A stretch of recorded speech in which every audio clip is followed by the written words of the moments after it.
Tudo bem? Professor Gilberto. Tá, vamos falar hoje sobre hidrelétricas e termoelétricas. Tá?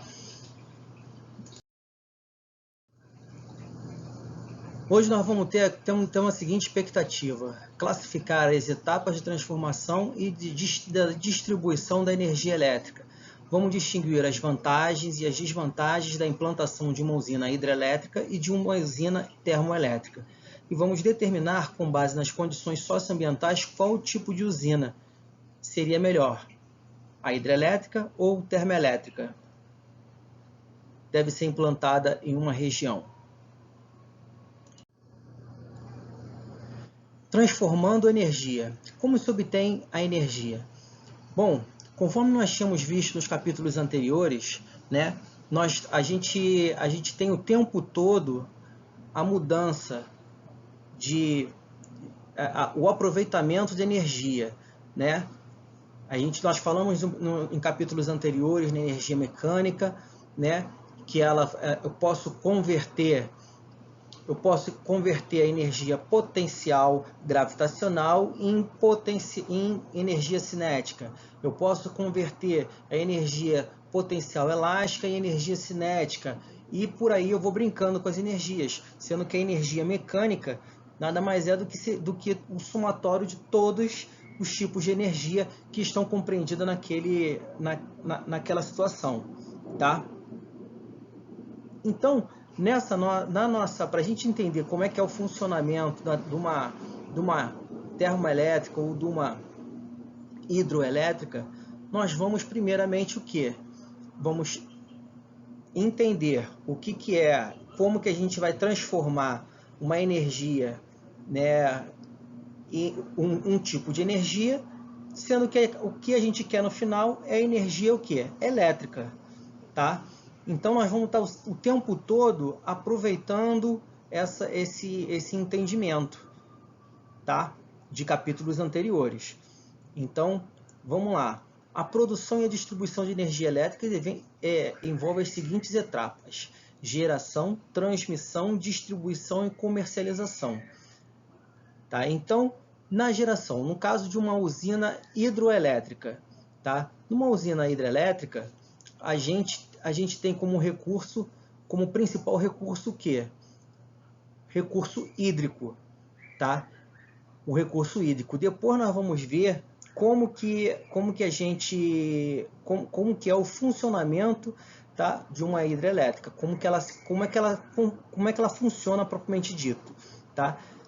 Na termoelétrica nós vamos ter também o mesmo tipo de princípio. Nós vamos estar mudando, aproveitando de uma energia, de uma fonte de calor, uma queima de combustível, tá? E transformando, tendo como produto final o que? Energia elétrica. Tá? Essa é a geração. A transmissão nada mais é do que o que? O que nós vemos aí nas ruas, que são as linhas de transmissão. Tá? Quando você tem, ou numa termoelétrica, ou numa hidrelétrica, ou até mesmo numa usina nuclear, em que nós vamos ter uma geração de energia, precisamos gerar energia e entregar distribuir toda essa energia, né, energia elétrica, para a gente poder fazer funcionar os equipamentos na nossa casa. Tá? Então, como que é feita essa distribuição? Através das linhas de transmissão. Tá? E a comercialização, quando você pega lá na conta de luz do seu pai, a gente percebe que essa energia elétrica ela é medida em quilowatts. Tá? Então, para cada quilowatts vale X reais. Tá? Então, quando a empresa ela fornece, ela distribui, tá, uma quantidade X de quilowatts, você tem que pagar X em real, Y em real. Tá?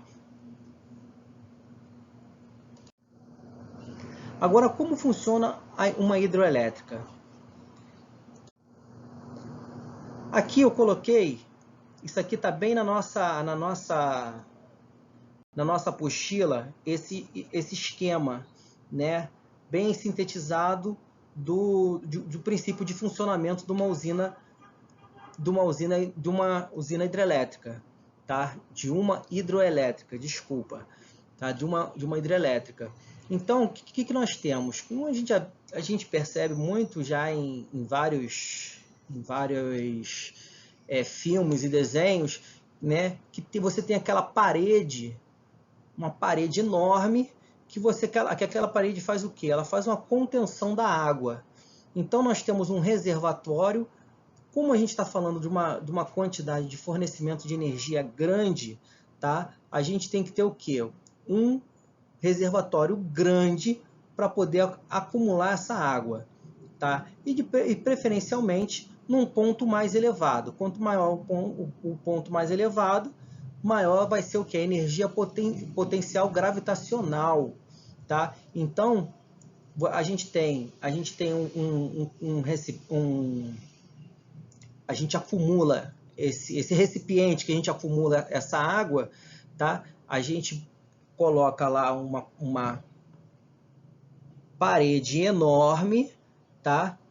E através de dutos, essa água ela se desloca de uma energia, como ela tem altura, né? Como ela está bem no alto, a gente vai ter o quê? O deslocamento, uma energia potencial gravitacional se transformando em energia cinética,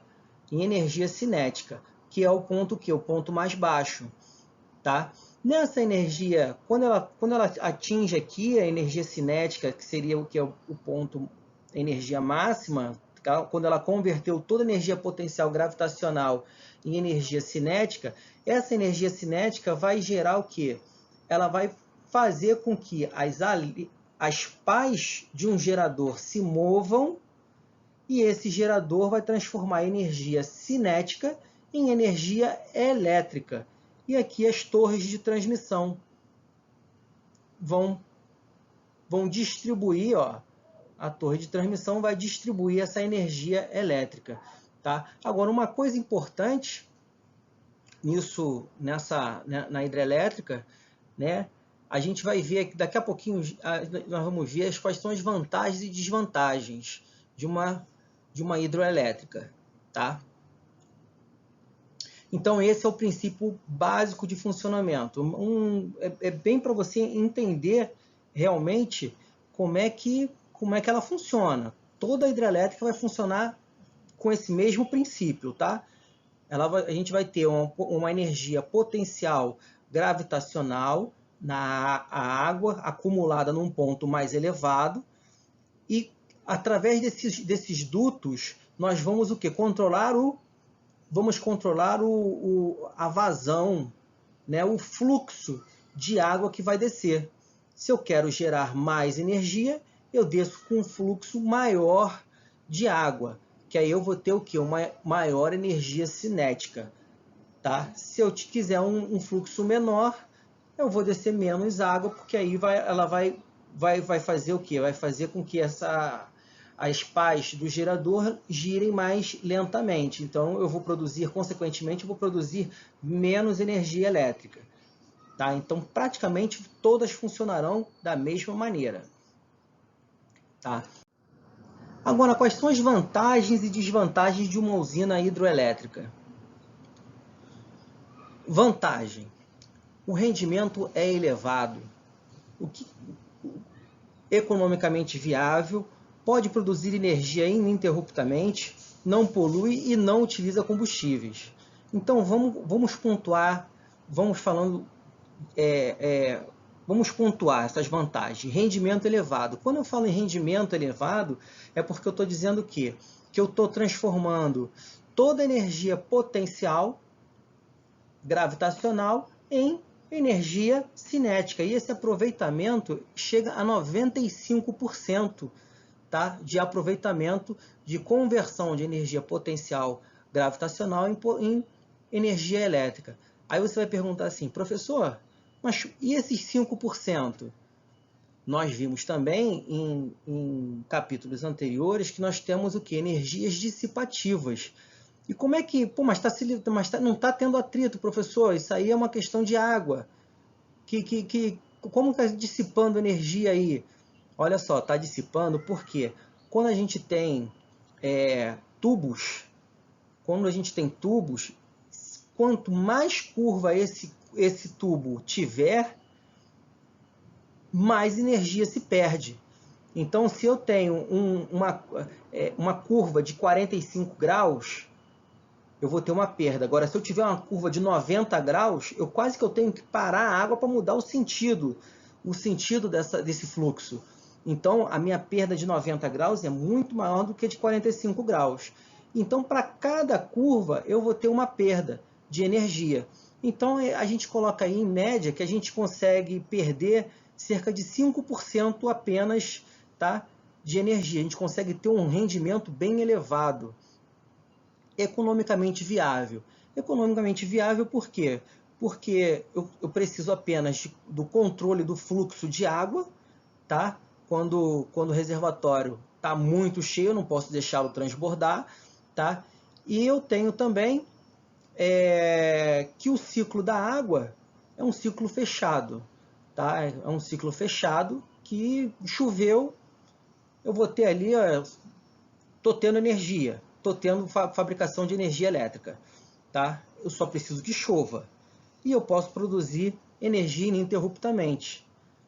Energia ininterruptamente porque eu posso funcionar ali, depois que eu calcular a vazão desses dutos, eu posso estar calculando ali, ó, por 24 horas por dia para estar produzindo energia elétrica. Quando ele diz que a vantagem é uma grande vantagem que não polui, o que acontece? O fato de ele não poluir é porque eu não tenho nenhuma fonte eu não tenho nenhuma queima de combustível fóssil e nenhum outro tipo de combustível, tá? Eu não estou jogando nada para o meio ambiente, eu não estou jogando gases poluentes para o meio ambiente, tá? Então, a hidroelétrica, ela funciona, tem um princípio bem bacana de funcionamento. Agora, ela tem algumas desvantagens, tá? A desvantagem é porque como nós precisamos de uma área bem grande para poder acumular essa água, tá? Eu preciso de um terreno enorme, né? Geralmente a gente tem aí grandes lagos, grandes rios, entendeu? Para a gente poder ter esse fluxo de água e a gente controlar esse fluxo de água. Então, e agora, quando eu tenho essa área alagada, tá? Essa área, como ela é uma área muito grande, e ela vai ter, eu tenho que ali acumular esse recipiente, né? Esse recipiente que é uma área ambiental alagada, né? Ela vai ter um impacto ambiental enorme, enorme. Então, assim, eu também não concordo muito com relação a quando ele fala que a vantagem é que ele não polui. Realmente, ele não polui. Em compensação, o impacto ambiental, por que o impacto ambiental, professor? Porque naquele terreno ali alagado, eu vou mudar todo o bioma daquela região. Eu vou precisar, os animais que ali residem, animais terrestres ali, eles vão ter que se mudar, entendeu? Eles vão ter que se mudar, eles vão ter que ser alojados para uma outra região. Aquela flora, aquela fauna, toda daquela região ali, que antes ela era coberta por vegetação, agora ela vai ser coberta por água. Então o impacto ambiental é bem grande. E aquele caso também, né? A gente, como eu falei anteriormente, a gente está ligado à questão de chuva, né? O ciclo da água ele é um ciclo fechado, né?